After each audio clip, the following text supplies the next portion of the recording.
If you watch a company like totally nail a product launch, gain a ton of traction, everyone's excited, and then stumble. Yeah. And it's not even because the product was bad or the market wasn't there. Right. It's because internally the team just wasn't ready to handle the growth. Like they hit warp speed without upgrading their engines, you know? Yeah.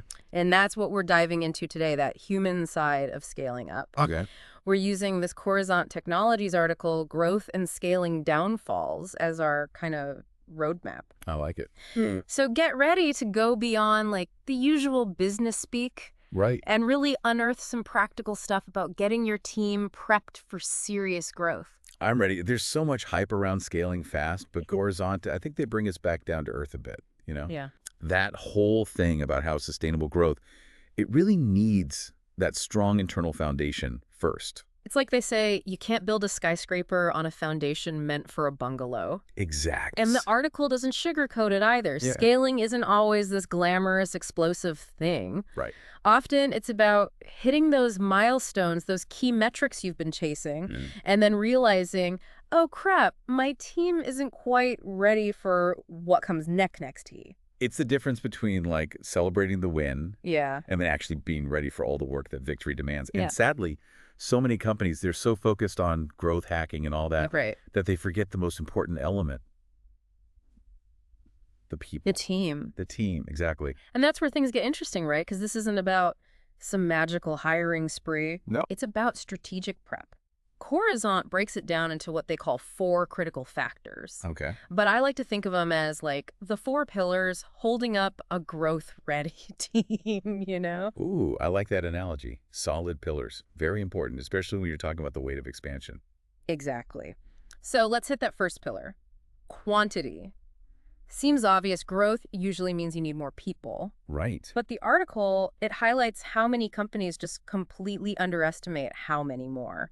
Oh, yeah. In what roles, at what time, all of that. It's like assuming just because your current team can handle 10 clients well, suddenly they can handle 100 with the same quality. Right. It rarely works that way. I remember this one company landed a huge distribution deal, like a game changer. Yeah. Right? But they were so busy celebrating, they didn't hire enough warehouse staff to actually fulfill the orders. Oh, no. Total disaster, massive delays, almost sank the partnership. Ouch. That's a tough lesson to learn the hard way. Makes you think of that saying, measure twice, cut once. Seems to apply to teams as well as lumber. Absolutely. Okay, so pillar 1. Get real about your numbers. Don't skimp on quantity. But it can't just be about bodies, right? Not at all. Pillar 2, it's all about quality. And that's where I've seen companies really trip up, you know? Right. It's not enough to just like stack the team with warm bodies. You got to have the right skills and the right roles at the right time. Look, I don't know, building a house, right? You wouldn't just hire like anyone who knows how to use a hammer. Yeah. You want skilled carpenters, electricians, plumbers, each with their own thing. Precisely. And as a company grows, the complexity of that house, your business, it grows too. Oh, for sure. You might need someone who can handle bigger budgets, manage risk in a different way, navigate regulations, things like that. So how do you make sure you're bringing in that quality? The article talked a lot about like clear role definitions being key here. Yeah, it's about specificity. Like way beyond the generic job description. Let's say you need a marketing manager, right? Okay. But are they going from managing a small social media account to like overseeing these huge campaigns with a whole team? Right. Those are different skill sets. Totally. So it's not even just what they've done, but what they need to be capable of as the company grows. 100%. Look for adaptability, problem solving, that willingness to learn. Those are gold in a fast-changing environment. Makes sense. But even with great people, you can't assume they'll just thrive. Which kind of brings us to pillar number 3. Compensation. Yeah. And I'm guessing this is about more than just salary. You got it. Salary matters, but it's one piece. Especially when things are growing, people, they want to feel valued. Right. They want a path forward to know their work is actually noticed and rewarded. So we're talking bonuses, maybe equity if that's an option, professional development, all that. All that and then some. Honestly, it's about figuring out what motivates your team specifically. Right. It's not one size fits all. Exactly. Like you tailor your marketing, you got to tailor this too to get the best people. But you know what? Even the best pay won't matter. What's that? If the team doesn't know where the company's going, how they fit in. Ah, that sense of purpose. Which brings us to pillar 4, right? Clarity. Clarity. It's crazy to me how often this is missing. Imagine like a rowing team, right? Everyone's rowing hard, but no one knows which way to go. I love that visual, all that Yeah. energy, but are you getting anywhere? So how do you create that clarity, that shared understanding, especially when things are moving so fast? Starts with the top, right? Leadership's got to clearly say, here's our vision, our goals, and how we're going to get there. But it's more than like a CEO sending an email every few months, right? Way more. It's a whole culture.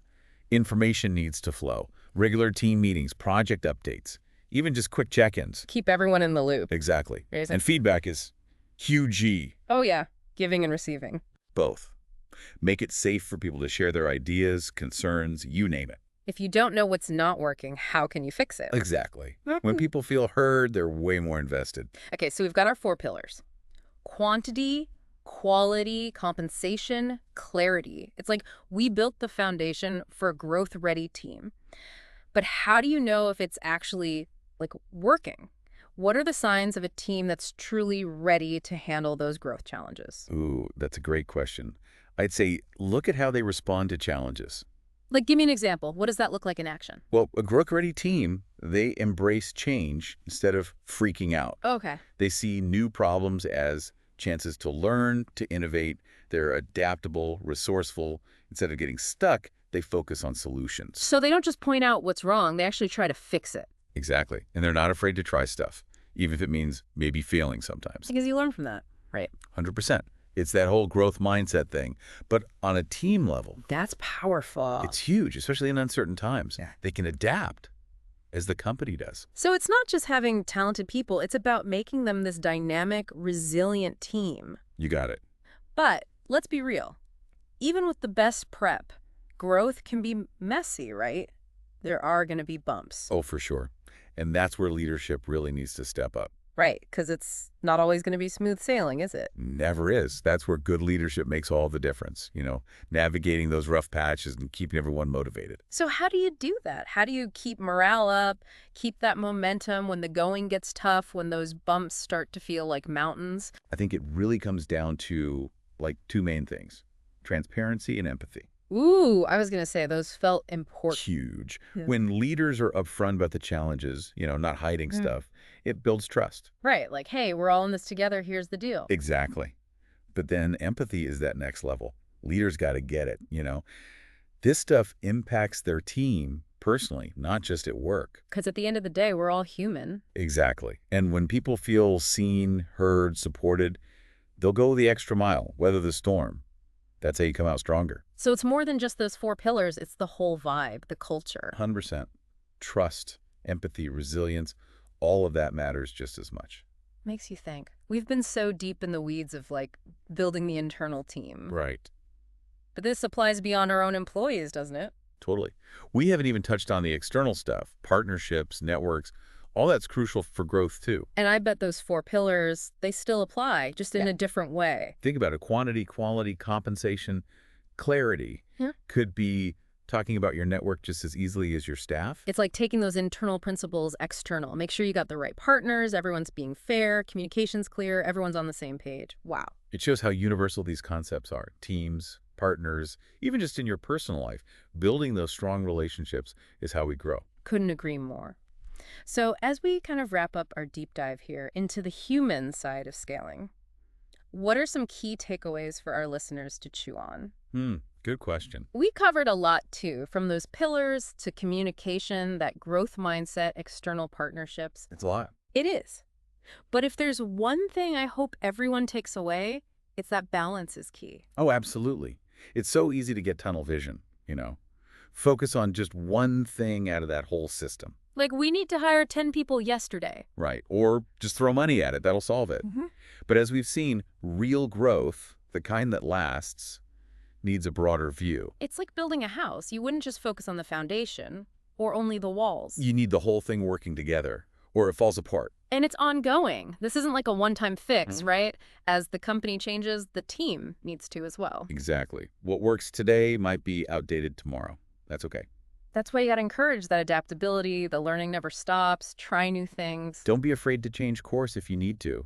The businesses that thrive are the ones that can roll with the punches, For sure. So, to sum it all up, remember those 4 pillars: quantity, quality, compensation, clarity. Got it. Use them not just for your team, but for your partners, collaborations, everything. Build that open communication, that learning, growth mindset. And most importantly, What's that? don't be afraid to adapt as you grow. Easier said than done sometimes. Oh, for sure. Yeah. But growth rarely goes exactly to plan. There's going to be bumps, detours, All turns. the whole shebang. But with the right team, the right attitude, you can handle it and come out even better on the other side. That's the exciting part, right? It's a journey for everyone involved. And on that note, we'll wrap up this deep dive. Until next time, everyone, keep learning, keep growing, and keep asking those great questions.